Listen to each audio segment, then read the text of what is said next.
I would like to thank India and Indian nation for the very strict position against nuclear threats that Putin is doing to Ukraine. And I think it's one of the great markers for Moscow Federation that they cannot go any more further. They have to stop. Lack of oil, the inflation, it's hurting their pockets. It's hurting them.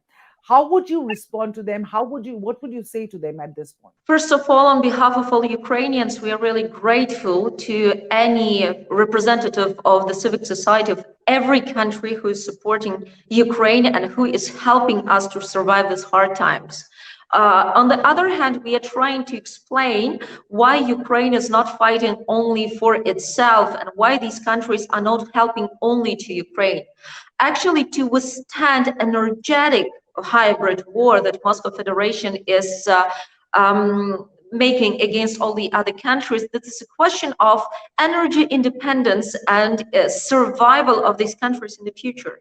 What we can see right now is Ukraine has drastic shortages in electricity, heat, water supply, and we have -12 today, for example.